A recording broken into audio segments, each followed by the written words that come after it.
अब इस मामले में जरा आपको कानून बताता हूं और परिणाम बताता हूं। दरअसल दोस्तों, जो the representation of the people act 1951, इसमें साफ साफ बताया गया है कि किन परिस्थितियों में आपको चुनाव लड़ना और कैसे आपका चुनाव खारिज हो सकता है।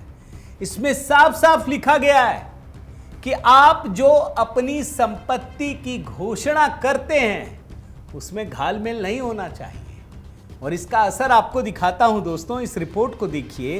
ये कर्नाटक की कहानी है। यहां पर बागेपल्ली विधानसभा सीट से कांग्रेस विधायक हैं एसएन सुब्बा रेड्डी। आप जानते हैं कर्नाटक हाईकोर्ट में एक फैसला आया, 2023 की बात बता रहा हूं। उसमें यह बात उठी कि इन्होंने जितना हलफनामे में अपनी संपत्ति बताई और जो इनके पास संपत्ति उसमें बड़ा हेर फेर है। हाईकोर्ट को ये चीजें सही मिली और उसके बाद उन्होंने उनकी विधायकी को रद्द कर दिया। कोर्ट के मुताबिक प्रत्याशी द्वारा जरूरी सूचनाएं छिपाना चुनाव कानून के तहत अनुचित आचरण की श्रेणी में आता है और इनके नतीजे को अमान्य घोषित कर दिया।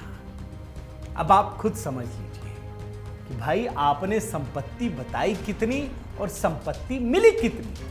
देख लीजिए इनकम टैक्स डिपार्टमेंट ने कितना बड़ा काम किया है। ये जीते, अगर ये जीत भी गए ना तो इनकी जीत खारिज हो जाएगी। ये है पहला झटका, पहला विकेट गिर गया। कितना करप्शन कीजिएगा, क्या लगता है आप बच जाएंगे?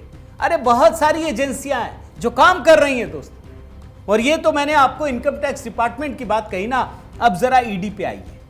ईडी को ही रोक रहे थे ना कल, तो वैसे सुप्रीम कोर्ट ने भी सीधे सीधे ममता बनर्जी का नाम लेकर कहा है। ममता बनर्जी मतलब एक व्यक्ति जो इस समय मुख्यमंत्री की कुर्सी पर है। अब देखिए ईडी ने क्या किया है दोस्तों। ईडी ने पश्चिम बंगाल कैबिनेट के दो सदस्य, राज्य के अग्निशमन सेवा मंत्री सुजीत बोस और राज्य के खाद्य एवं आपूर्ति मंत्री रथीन घोष, दोनों को राज्य में करोड़ों रुपए के नगर पालिका भर्ती मामले में पूछताछ के लिए नोटिस जारी किया है और दोनों को कहा है कि कल जरा उपस्थित होइए। बोस और घोष दोनों को सॉल्ट लेक में स्थित सेंट्रल गवर्नमेंट ऑफिस कॉम्प्लेक्स में जो ईडी का दफ्तर है, कहा यहां पेश होइए।